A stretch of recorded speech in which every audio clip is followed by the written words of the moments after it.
Hi friends, welcome to my YouTube channel S A career connect. ഇന്ന് നമ്മോടൊപ്പമുള്ള UK registered നഴ്സായി work ചെയ്യുന്ന Stephy ജേക്കബാണ്. സ്റ്റെഫി ജേക്കബിനോട് നമുക്ക് എല്ലാ വിശേഷങ്ങളും ചോദിച്ച് മനസ്സിലാക്കാം. Hi Stephy. ഹായ്.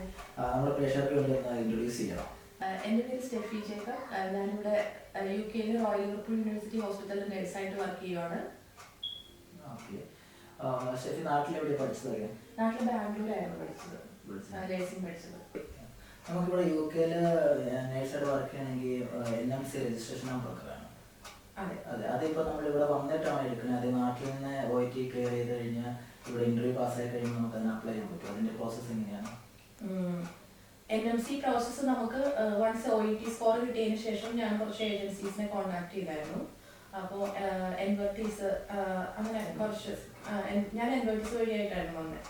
അപ്പോൾ കുറേ ഏജൻസീസ് ഉണ്ടായിരുന്നു. ഞാൻ കുറച്ച് പേരെ കോൺടാക്ട് ചെയ്തു, കാരണം നമുക്കറിയില്ലല്ലോ ഏതെല്ലാം സ്ഥലത്തോട്ടാണ് ഇന്റർവ്യൂസ് അവർ തരുന്നതെന്നൊക്കെ. അപ്പോൾ അതെല്ലാം ജസ്റ്റ് ഒന്ന് കോൺടാക്ട് ചെയ്ത് കഴിഞ്ഞപ്പോഴേക്കും എൻവർട്ടീസ് നല്ല സർവീസ് ആണെന്ന് തോന്നി.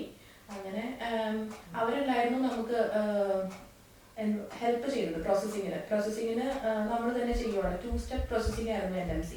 അപ്പോൾ ഫസ്റ്റ് സ്റ്റെപ്പ് നമുക്ക് ആവശ്യമുള്ള ഗൈഡൻസ് ഒക്കെ അവർ തന്നായിരുന്നു. അപ്പോൾ അത് വെച്ചിട്ട് നമ്മൾ തന്നെ ചെയ്തു. NMC ഫസ്റ്റ് സ്റ്റേജ് ചെയ്തു. അതിനുശേഷം സെക്കൻഡ് സ്റ്റേജ് സ്റ്റാർട്ട് ചെയ്തു. പക്ഷേ അവർ ഇന്റർവ്യൂവിന്റെ ക്വസ്റ്റ്യൻസ് അതുപോലുള്ള കാര്യങ്ങളൊക്കെ അവർ തന്നു. അങ്ങനെ ഇന്റർവ്യൂസ് കണ്ടക്ട് ചെയ്തു. അപ്പോൾ ഇന്റർവ്യൂവിന് കിട്ടി. അതിനുശേഷം ഓരോ പ്രോസസ്സിങ് കുറച്ച് ഡിലേ ആയിരുന്നു. ആ ടൈമില് കോവിഡ് ടൈം ആയതുകൊണ്ട് കുറച്ച് ഡിലേ ആയി പ്രോസസ്സിങ് എല്ലാം. അങ്ങനെ ഇന്റർവ്യൂ പ്രിപ്പറേഷൻസ് ഒക്കെ തന്നെയായിരുന്നു. അത് ഏതെങ്കിലും ഇൻസ്റ്റിറ്റ്യൂട്ടോ കാര്യങ്ങളൊക്കെ പോയാണ് ചെയ്തത്? ഇല്ല, ഞാൻ പറഞ്ഞതുപോലെ അവർ കുറച്ച് ക്വസ്റ്റ്യൻസ് നമുക്ക് തന്നായിരുന്നു ഇന്റർവ്യൂവിന് വേണ്ടിയിട്ടുള്ള. തന്നെ പ്രിപ്പയർ ചെയ്തു. അത് അത്ര സീനുള്ള കാര്യമൊന്നുമല്ല, ഈസി ആയിരുന്നു. നമ്മള് അത്ര ചലഞ്ചിങ് ആയിട്ടുള്ള ടാസ്ക് ഒന്നും ഇല്ല. ജസ്റ്റ് അവര് കുറച്ച് ക്വസ്റ്റ്യൻസ് ചോദിക്കും, നമ്മൾ അതിന് ആൻസർ കൊടുക്കുക. എസ്പെഷ്യലി ഈ യൂറോപ്യൻ നേഷൻസിലൊക്കെ ഉള്ളവര് ഭയങ്കര ഫ്രണ്ട്ലി ആയിരിക്കും, നമ്മളെ കംഫോർട്ട് ചെയ്യിക്കും. എന്നിട്ടാണ് അവര് ഇന്റർവ്യൂ ഒക്കെ അറ്റൻഡ് ചെയ്തിട്ടുള്ളത്. അപ്പൊ നമ്മളൊരു ഫ്രണ്ട്ലി ടോക്ക് എന്നുള്ള രീതിയിലാണ് ഞാൻ ആ ഇന്റർവ്യൂവിനെ കണ്ടത്. അപ്പോൾ നമ്മുടെ UK വരാനുള്ള എക്സ്പെൻസ് കാര്യങ്ങളൊക്കെ ഈ എക്സാം എഴുതി കഴിഞ്ഞിട്ടുള്ള ബാക്കി എല്ലാം NMC നമ്മുടെ NHS മീറ്റ് ചെയ്യുമോ? അതെ, നമ്മൾ തന്നെ അത് കഴിയുന്ന എക്സ്പെൻസ് എല്ലാം എടുക്കാൻ പറ്റും? ഫ്രീ റിക്രൂട്ട്മെന്റ് ആയിരുന്നു ബേസിക്കലി. പിന്നെ നമുക്ക് കുറച്ച് പ്രോസസ്സിങ് ചെയ്യാൻ വേണ്ടിയിട്ടുള്ള എക്സ്പെൻസ് ലൈക്ക് OET, പിന്നെ OET അറൗണ്ട് 36,000-35,000 ആ ഒരു ഇന്ത്യൻ റുപ്പി അത്രയായിരുന്നു. പിന്നെ NMC ഓരോ സ്റ്റേജിനും ചെറിയ ഫണ്ടുണ്ട്, ലൈക്ക് CBTക്ക് വേണ്ടിയിട്ടുണ്ട്. പിന്നെ NMC സ്റ്റാർട്ടിങ്ങിന് ഒരു £140 അത്രയും വരുന്നുണ്ട്. പിന്നെ ഒരു സെക്കൻഡ് സ്റ്റേജിലും കുറച്ച് ഫണ്ട് ഉണ്ട്, ലൈക്ക് 70-80, ഞാൻ കറക്റ്റായിട്ട് ഓർക്കുന്നില്ല. ഷെഫി, ഇപ്പം ഇന്ത്യയിലും നേഴ്സായിട്ട് വർക്ക് ചെയ്തിട്ടുണ്ട്, സൗദിയിലും വർക്ക് ചെയ്തിട്ടുണ്ട്, UK വർക്ക് ചെയ്തു. അപ്പൊ ഇത് മൂന്നിലും തമ്മിലും വർക്ക് ചെയ്തിട്ട് നേഴ്സിംഗ് ഡ്യൂട്ടീസ് ആൻഡ് റെസ്പോൺസിബിലിറ്റീസ് എന്തൊക്കെ മാറ്റങ്ങളാണുള്ളത്? അതോ എല്ലാം സെയിം ആണോ കാര്യങ്ങളൊക്കെ? ഇല്ല, നമുക്ക് ഡ്യൂട്ടീസ് റെസ്പോൺസിബിലിറ്റീസ് ഈ 3 കൺട്രീസിലും ഡിഫറെന്റ് ആയിരുന്നു ബേസിക്കലി. ഇനിയിപ്പോൾ ഞാൻ UK പറയുകയാണെന്നുണ്ടെങ്കിൽ ഇവിടെ നമുക്ക് മൾട്ടി ഡിസിപ്ലിനറി ടീമുണ്ട്. അപ്പോൾ അതിനകത്ത് നേഴ്സസ്, ഡോക്ടേഴ്സ്, പിന്നെ speech and language therapist, dietician, nutritionist. അപ്പോൾ നമുക്ക് അലോക്കേറ്റ് ആയിട്ടുള്ള പേഷ്യന്റിന് അവരും അവരുടേതായ കെയർ ചെയ്യുന്നുണ്ട്. പക്ഷെ നമുക്ക് അവരെ ഫോളോ അപ്പ് ചെയ്യേണ്ടതായിട്ടോ അങ്ങനെയൊന്നും വരുന്നില്ല. അവർ തന്നെ വന്നിട്ട് നമ്മുടെ പേഷ്യൻസിന്റെ ഓരോ കാര്യങ്ങൾ അവർ നോക്കിക്കോളും. നമ്മൾ നമ്മുടെ നഴ്സിംഗ് സൈഡിൽ നിന്നുള്ള കാര്യങ്ങളാണ് നമ്മൾ ചെയ്യേണ്ടത് നമ്മുടെ പേഷ്യന്റിന് വേണ്ടിയിട്ടുള്ള. ഇപ്പൊ നമുക്ക് ഇൻ കേസ് എന്തെങ്കിലും നമ്മുടെ ഭാഗത്ത് നിന്ന് എന്തെങ്കിലും ഒരു എറർ പറ്റി, ഇപ്പൊ ഒരുപാട് പേർക്ക് ഒരു NMC രജിസ്ട്രേഷൻ നമ്പർ പോകുന്ന സിറ്റുവേഷൻ ഉണ്ട്. അപ്പൊ ചെറിയൊരു എറർ ആണെങ്കിലും നമ്മുടെ ഭാഗത്ത് നിന്ന് പറ്റിക്കഴിഞ്ഞാൽ എങ്ങനെ ഹാൻഡിൽ ചെയ്യണം? നമ്മുടെ ഭാഗത്ത് ഒരു മിസ്റ്റേക്ക് വന്നിട്ടുണ്ടെങ്കിൽ ഉറപ്പായിട്ടും നമ്മുടെ നഴ്സിംഗ് ചാർജിനെ ഇൻഫോം ചെയ്യാം. ഒരു ചെറിയ എറർ വന്നതെന്ന് വെച്ചിട്ടുണ്ടെങ്കിൽ നമ്മുടെ പിന്നിന് അത് പ്രോബ്ലം ആകത്തില്ല. കാരണം അവര് കുറച്ച് കൂടുതൽ എറേഴ്സ് ആണെന്നുണ്ടെങ്കിൽ മാത്രമാണ് പിന്നിന് അത് എന്തെങ്കിലും എഫക്റ്റ് ഉണ്ടാവത്തുള്ളൂ. അല്ലാതെ കുഴപ്പമൊന്നും ഉണ്ടാവില്ല. അവർ ഓൺ ചെയ്യും, അല്ലെങ്കിൽ ആക്ഷൻ ഉണ്ടാവും. പക്ഷെ അത് ഒരു ഫ്രണ്ട്ലി അറ്റ്മോസ്ഫിയറിൽ നമ്മളോട് ചോദിക്കും ക്വസ്റ്റ്യൻ, നമ്മളോട് കാര്യങ്ങളെല്ലാം അവർ ഡിസ്കസ് ചെയ്യും. നമ്മുടെ ഭാഗത്ത് എന്താണ് നമ്മുടെ പ്രോബ്ലംസ്, നമുക്ക് എന്തെങ്കിലും ബുദ്ധിമുട്ടുണ്ടായോ ആ ടൈമിൽ, ലൈക്ക് ഷിഫ്റ്റിംഗ് പാറ്റേൺ ആയിട്ടാണെങ്കിലോ നമുക്ക് ഇനഫ് ബ്രേക്ക് കിട്ടുന്നില്ലേ, അല്ലെങ്കിൽ നമ്മൾ ടയേർഡ് ആണോ, ഇതെല്ലാം അവർ ചോദിച്ചറിഞ്ഞ് അങ്ങനെ നമുക്ക് എന്തെങ്കിലും പ്രോബ്ലംസ് ഉണ്ടെന്നുണ്ടെങ്കിൽ അത് അവർ സെറ്റ് നമുക്ക് ക്ലിയർ ചെയ്ത് തരും.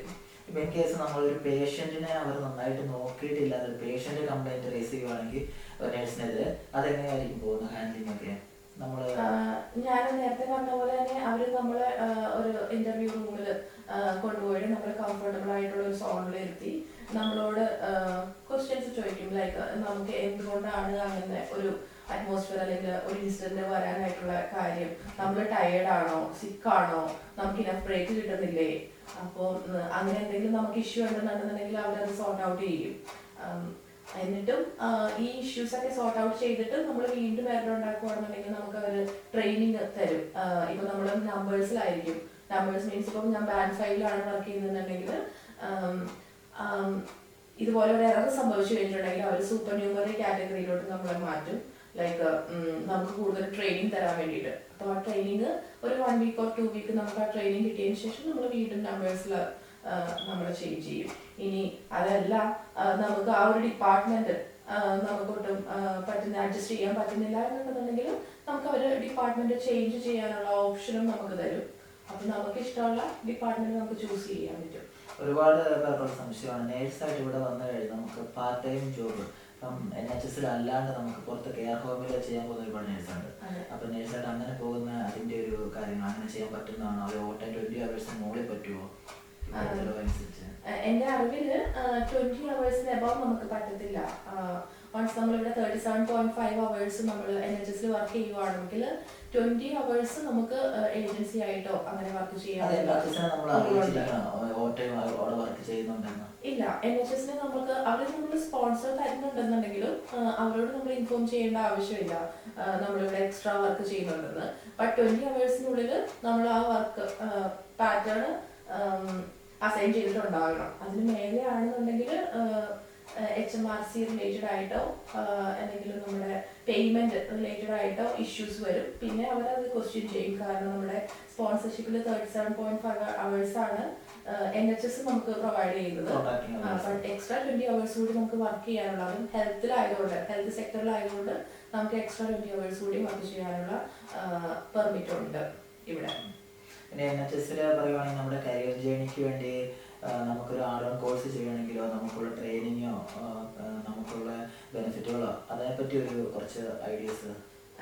യെസ്, നമുക്കിവിടെ NHS ഞാനിവിടെ വർക്ക് ചെയ്യുന്നത് യൂണിവേഴ്സിറ്റി റോയൽ ലിവർപൂൾ യൂണിവേഴ്സിറ്റി ഹോസ്പിറ്റലിലാണ്. നേരത്തെ പറഞ്ഞായിരുന്നു. യൂണിവേഴ്സിറ്റി ഹോസ്പിറ്റൽ ആയതുകൊണ്ട് തന്നെ നമുക്ക് ഇവിടെ ആഡ്-ഓൺ കോഴ്സസിനും പിന്നെ ഹയർ ട്രെയിനിങ്, എഡ്യൂക്കേഷൻ ഇതെല്ലാം അവർ നമ്മളെ എൻകറേജ് ചെയ്യുന്നുണ്ട്. ഇപ്പം ഞാൻ വർക്ക് ചെയ്യുന്നത് ക്രിട്ടിക്കൽ കെയർ യൂണിറ്റിലാണ് റോയലിൽ. അപ്പോൾ അവിടെ മസ്റ്റായിട്ട് നമുക്ക് മാൻഡേറ്ററി ആയിട്ട് നമ്മൾ critical care post graduation critical care course attend ചെയ്തിട്ടുണ്ടാവണം എന്നുള്ള. അപ്പോൾ അതൊരു 1 year PG കോഴ്സായിരുന്നു.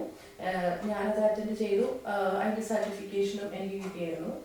പിന്നെ ഇതുപോലെ 3 month കോഴ്സ്, ഡിപ്ലോമ കോഴ്സസ്, അങ്ങനെ different type of training courses available ആണ്. അപ്പോൾ അവർ നമ്മളോട് ഇൻട്രസ്റ്റ് ഉണ്ടോ എന്ന് ചോദിക്കും. നമ്മുടെ ഓരോ ഡിപ്പാർട്ട്മെന്റും എഡ്യൂക്കേറ്റേഴ്സ് ഉണ്ടാവും. എഡ്യൂക്കേറ്റേഴ്സ് നമ്മുടെ അടുത്ത് വന്നിട്ട് നമ്മുടെ ഇൻട്രസ്റ്റിനനുസരിച്ച് നമുക്ക് കോഴ്സസ് പിക്ക് ചെയ്യാൻ പറ്റും. പിന്നെ അത് ഒരു ആഡ്-ഓൺ കോഴ്സസ് ആണ് നമുക്ക് കൂടുതൽ ബാൻഡ് കിട്ടാൻ വേണ്ടിയിട്ട്. ഈ ബാൻഡിന്റെ കാര്യം വരുമ്പോൾ നമ്മൾ ബാൻഡ് 4 ആണെന്ന് പറഞ്ഞു, നേഴ്സിംഗ് അസിസ്റ്റന്റ്. അത് കഴിഞ്ഞ് ബാൻഡ് 5 പിൻ നമ്പർ കിട്ടി കഴിയുമ്പോൾ മാറും. അത് കഴിഞ്ഞുള്ള ബാൻഡ് നമുക്ക് മാക്സിമം എവിടെ വരെ പോകാം? അതിനുവേണ്ടി എന്തെങ്കിലും കോഴ്സ് എക്സ്ട്രാ ചെയ്യണോ? നമ്മൾ പറഞ്ഞു നമ്മൾ എക്സ്പീരിയൻസ് ഒരു മെയിൻ ഫാക്ടറാണ്. ഓരോ ബാൻഡിലും നമ്മൾ ഇന്റർവ്യൂ അറ്റൻഡ് ചെയ്യുമ്പോൾ നമ്മളിവിടെ NHS എത്ര ഇയർ എക്സ്പീരിയൻസ് ഉണ്ടെന്ന് അവർ മെയിനായിട്ട് കാൽക്കുലേറ്റ് ചെയ്യും. അത് കൂടാതെ തന്നെ നമ്മൾ എക്സ്ട്രാ കോഴ്സസ് ചെയ്തിട്ടുണ്ടെന്നുണ്ടെങ്കിൽ, ഫോർ എക്സാമ്പിൾ ഇപ്പോൾ ഒരു ഡയബറ്റീസ് സ്പെഷ്യലിസ്റ്റ് നേഴ്സാണ്, അപ്പോൾ ആ ഡയബറ്റീസ് റിലേറ്റഡ് ആയിട്ടുള്ള എന്തെങ്കിലും കോഴ്സ് നമ്മൾ ചെയ്തിട്ടുണ്ടോ, നമുക്ക് പ്രീവിയസ് എക്സ്പീരിയൻസ് ഉണ്ടോ, അതെല്ലാം അവർ ഇന്റർവ്യൂ സെലക്ട് ചെയ്യാൻ വേണ്ടിയിട്ട് കൗണ്ട് ചെയ്യും. അപ്പോൾ അങ്ങനെ എന്തെങ്കിലും കോഴ്സസ് നമ്മൾ ചെയ്തിട്ടുണ്ടെന്നുണ്ടെങ്കിൽ അതൊരു ഗുഡ് ബെനിഫിറ്റ് ആയിരിക്കും. ഇനി അടുത്ത ബാൻഡിലോട്ടുള്ള ഒരു നല്ല ബെനിഫിറ്റ് ആയിട്ടുള്ളൊരു കാര്യമാണ്. നമുക്ക് ബാൻഡ് 4 ജേർണി സ്റ്റാർട്ട് ചെയ്യുന്നത്. പിന്നെ കിട്ടിയതിന് ശേഷം അത് ബാൻഡ് 5 പിന്നെ ഓരോ ഇന്റർവ്യൂസ് ബാൻഡ് 6, 7, 8 അങ്ങനെ ഇന്റർവ്യൂ അറ്റൻഡ് ചെയ്ത് നമുക്ക് ആ ബാൻഡ് പോസ്റ്റ് നമുക്ക് കിട്ടും. Band 8 A, B, C, D അങ്ങനെ 4 കാറ്റഗറി വരുന്നുണ്ട്. അതുവരെയാണ് പോകുന്നത്. നമ്മുടെ NHS ഒരുപാട് ബെനിഫിറ്റ്സ് നേഴ്സുമാർക്ക് പ്രൊവൈഡ് ചെയ്യുന്നുണ്ടല്ലോ. എന്തൊക്കെ ബെനിഫിറ്റ്സ് ആണ് മോസ്റ്റ്ലി അവർ പ്രൊവൈഡ് ചെയ്യുന്നത്? ആദ്യമായിട്ട് പറയുകയാണെങ്കിൽ നമുക്ക് ഫ്ലെക്സിബിൾ ആയിട്ടുള്ള വർക്കിംഗ് പാറ്റേൺ ആണ്. ഇവിടെ ചൈൽഡ് കെയർ ഒരു ഇഷ്യൂ ആണ് UK-യിൽ. ഹസ്ബൻഡ് വൈഫ് വർക്ക് ചെയ്യുന്നുണ്ടെന്നുണ്ടെങ്കിൽ കുട്ടികളെ ലീവ് ചെയ്യാൻ അൺഅറ്റൻഡഡ് ആയിട്ട് ലീവ് ചെയ്യാൻ പറ്റത്തില്ല വീട്ടിൽ. അപ്പോൾ ഒരാൾ മസ്റ്റായിട്ട് കുട്ടിയുടെ ഒപ്പം വേണം. അപ്പോൾ അത് നമ്മുടെ ഡിപ്പാർട്ട്മെന്റിൽ ഇൻഫോം ചെയ്ത് കഴിഞ്ഞിട്ടുണ്ടെന്നുണ്ടെങ്കിൽ അവർ ഫ്ലെക്സിബിൾ ആയിട്ടുള്ള വർക്കിംഗ് പാറ്റേൺ നമുക്ക് തരുന്നതാണ്. പിന്നെ ഇവിടെ 3 days വർക്ക് ചെയ്താൽ മതി. ഒരു വീക്കിൽ 3 days വർക്ക് ചെയ്യാം, പിന്നെ 4 days നമുക്ക് ഓഫും കിട്ടും. അപ്പോൾ അങ്ങനെ ഒരു ബെനിഫിറ്റ് ഉണ്ട്. പക്ഷെ 37.5 hours നമ്മൾ മീറ്റ് ചെയ്യണം. അത് നമ്മുടെ ഇൻചാർജിനോട് സംസാരിച്ചിട്ട് നമുക്ക് അത് ഡീൽ ചെയ്യാവുന്നതേ ഉള്ളൂ. അതൊരു മെയിൻ അഡ്വാൻറ്റേജ് ആണ്. 4 days ഓഫ് കിട്ടാന്ന് വെച്ചിട്ടുണ്ടെങ്കിൽ പിന്നെ സെക്കൻഡ്ലി വരുമ്പോൾ കുട്ടി നമ്മൾക്ക് നമ്മുടെ കുട്ടികൾ എന്തെങ്കിലും സിക്കൊക്കെ ആയി കഴിഞ്ഞിട്ടുണ്ടെങ്കിൽ കെയറേഴ്സ് ലീവ് എന്ന് പറഞ്ഞൊരു പോളിസി ഉണ്ട്. അത് ഇയർലി 4 or 5 days ആണെന്ന് തോന്നുന്നു. അപ്പോൾ എന്തെങ്കിലും അത്യാവശ്യം ഉണ്ടെന്നുണ്ടെങ്കിൽ നമുക്ക് അങ്ങനെ ഒരു ലീവ് കിട്ടുന്നുണ്ട്. പിന്നെ അത് കൂടാതെ മറ്റേണിറ്റി ലീവ് നമുക്ക് കിട്ടുന്നുണ്ട് വിത്ത് പേയ്മെന്റ്. പിന്നെ പ്രഗ്നന്റ് ആയിട്ടിരിക്കുന്ന ടൈമിലാണെന്നുണ്ടെങ്കിൽ നമ്മൾ എന്തെങ്കിലും സിക്ക് ആയി കഴിഞ്ഞിട്ടുണ്ടെന്നുണ്ടെങ്കിൽ നമുക്ക് വിത്ത് പേയ്മെന്റ്. അത് സിക്ക് ലീവിലോട്ട് പോകത്തില്ല, അത് പ്രഗ്നന്റ് റിലേറ്റഡ് ആയിട്ടുള്ള കാറ്റഗറിയിലേ വരത്തുള്ളൂ. അത് ഒരു നല്ല ബെനിഫിറ്റ് ആണ്. പിന്നെ നല്ല അറ്റ്മോസ്ഫിയർ ആണ് മെയിൻ തിങ് വർക്ക് ചെയ്യാനായിട്ട്. അതെ, ഒരുപാട് പേര് ഇപ്പോൾ നേഴ്സായിട്ട് ഇവിടെ വർക്ക് ചെയ്യുന്നു. രജിസ്റ്റേർഡ് നേഴ്സ് പിൻ നമ്പർ കിട്ടി കഴിഞ്ഞ് മറ്റുള്ള കൺട്രിയിലോട്ട് മൈഗ്രേറ്റ് ചെയ്യുന്നതായിട്ട് കൂടുതൽ കണ്ടുവരുന്നുണ്ട്. അങ്ങനെ പുറത്തോട്ട് പോകാനുള്ള കാരണങ്ങൾ എന്തായിരിക്കും? ഓക്കെ, ഇപ്പോൾ ഒത്തിരി പേര് ഓസ്ട്രേലിയയിലോട്ട് പോകുന്നുണ്ട്. വൺസ് ഇവിടെ പിൻ നമ്പർ കിട്ടി ആവശ്യത്തിനുള്ള ലൈക്ക് അവർക്ക് ഇപ്പോൾ ഓസ്ട്രേലിയയിലോട്ട് പോകാനായിട്ട് ഇത്ര റിക്വയർമെന്റ് ആയിട്ടുള്ള അവേഴ്സ് മീറ്റ് ചെയ്യണം. നമ്മൾ അവേഴ്സ് ഇവിടെ വർക്ക് ചെയ്തിട്ടുണ്ടാവണം. അപ്പോൾ വൺസ് അത് കഴിഞ്ഞ് കഴിയുമ്പോഴേക്കും ഓൾമോസ്റ്റ് 1 year കഴിഞ്ഞ് കഴിയുമ്പോഴേക്കും പ്രോസസ്സിങ് ഓസ്ട്രേലിയയിലോട്ടുള്ള സ്റ്റാർട്ട് ചെയ്യാം. മെയിൻ ഫാക്ടർ എന്ന് പറഞ്ഞു കഴിഞ്ഞാൽ ഇവിടുത്തെ ക്ലൈമറ്റ് തന്നെയാണ്. ക്ലൈമറ്റ് ഇവിടെ കുറച്ചല്ല നല്ല കോൾഡാണ്. പിന്നെ അപ്പോൾ നമ്മുടെ നാട്ടിലുള്ളവർക്ക് ആ ക്ലൈമറ്റ് പറ്റത്തില്ല, ബുദ്ധിമുട്ടുണ്ടാവും ഫിസിക്കലി. അതെ അതെ. അപ്പോൾ ഇവിടെ ഫിസിക്കലി ആയിട്ടാണെന്നുണ്ടെങ്കിൽ നമുക്ക് പെയിൻ, ജോയിന്റ് പെയിൻ, അങ്ങനെ ആർത്രൈറ്റിസ് അതൊക്കെ വളരെ കൂടുതലായിരിക്കും നമുക്ക്. അപ്പോൾ അവര് ഈ ക്ലൈമറ്റ് ബേസ് ആയതുകൊണ്ടാണ് മെയിൻ ആയിട്ട് അങ്ങോട്ട് മൂവ് ചെയ്യുന്നത്. പിന്നെ സാലറിയിലും കുറച്ച് വേരിയേഷൻ ഉണ്ട്. കുറച്ച് നല്ല പേയ്മെന്റ് അവര് ഓസ്ട്രേലിയ ഓഫർ ചെയ്യുന്നുണ്ട്. പിന്നെ നമ്മുടെ നാട്ടിലെ ക്ലൈമറ്റ് തന്നെയാണ് ഓൾമോസ്റ്റ് അതൊക്കെ തന്നെയാണ് ഓസ്ട്രേലിയയിൽ. അപ്പോൾ ഹൗസിംഗ് ആണെന്നുണ്ടെങ്കിലും കുറച്ച് ലാൻഡ് ഒക്കെ കിട്ടി, നമുക്ക് നല്ലൊരു അക്കോമഡേഷൻ തന്നെ അവിടെ കിട്ടും. പിന്നെ കുറച്ച് ഫീൽഡൊക്കെ ഉണ്ടാവും. അപ്പോൾ നമുക്ക് ആവശ്യമുള്ള കാര്യങ്ങളൊക്കെ അവിടെ കൃഷിയൊക്കെ ചെയ്യാം. അപ്പോൾ അതുകൊണ്ടാണ് കൂടുതലും ആളുകൾ അങ്ങോട്ട് മൂവ് ചെയ്യാനായിട്ട് താല്പര്യപ്പെടുന്നത്. വീഡിയോ വൈൻഡപ്പ് ചെയ്യുന്നതിന് മുമ്പ് ഇപ്പോൾ പഠിച്ചുകൊണ്ടിരിക്കുന്ന നേഴ്സിംഗ് സ്റ്റുഡൻസിന് എന്താ അഡ്വൈസ് ആണ് കൊടുക്കാനുള്ളത്? അവരെങ്ങനെ കരിയർ ജേർണി പ്ലാൻ ചെയ്യണം, അതിനെപ്പറ്റി ഒന്ന് പറയാമോ? ഇപ്പോൾ പഠിച്ചുകൊണ്ടിരിക്കുന്ന nursing students abroad overseas work ചെയ്യാൻ താല്പര്യമുള്ളതാണെന്നുണ്ടെങ്കിൽ ഫസ്റ്റ് ഓഫ് ഓൾ അവർ ഏത് കൺട്രീസിലോട്ടാണോ വരാൻ ഉദ്ദേശിക്കുന്നത് ആ കൺട്രിയെ പറ്റിയിട്ട് ഡീറ്റെയിൽ ആയിട്ട് ഒരു നോളജ് ഉണ്ടായിരിക്കുക. പിന്നെ ആ കൺട്രിയിലോട്ടുള്ള റിക്വയർമെന്റ് മീറ്റ് ചെയ്യാനായിട്ട് നന്നായിട്ട് ഹാർഡ് വർക്ക് ചെയ്യുക. ഇപ്പോൾ ലാംഗ്വേജ് കോഴ്സ് ആണെന്നുണ്ടെങ്കിലും പിന്നീടുള്ള CBT, OSCE അതുപോലെ അല്ലേ, അത് UK-ലോട്ടാണ്. അങ്ങനെ ഓരോ അമേരിക്കയ്ക്കാണെന്നുണ്ടെങ്കിൽ NCLEX RN ചെയ്യണം. അപ്പോൾ ആ കോഴ്സസ് നമ്മൾ നന്നായിട്ട് ചെയ്യുക. വൺസ് അത് ആ സ്കോർ കിട്ടിയതിന് ശേഷം നമ്മൾ പ്രോസസ്സിങ് സ്റ്റാർട്ട് ചെയ്യുക. അപ്പോൾ ഹാർഡ് വർക്കാണ് മെയിൻ തിങ്. കൺസിസ്റ്റന്റ് ആയിട്ട് ഹാർഡ് വർക്ക് ചെയ്യുക. വൺസ് നമ്മുടെ ഹാർഡ് വർക്ക് അനുസരിച്ചിരിക്കും നമുക്ക് കിട്ടുന്ന റിസൾട്ട്. അപ്പോൾ എല്ലാവർക്കും ഗുഡ് ലക്ക്. വരാനിരിക്കുന്ന എല്ലാ നാട്ടിലെ നഴ്സിംഗ് സ്റ്റാഫിന് ഗുഡ് ലക്ക്. താങ്ക് യു സരി.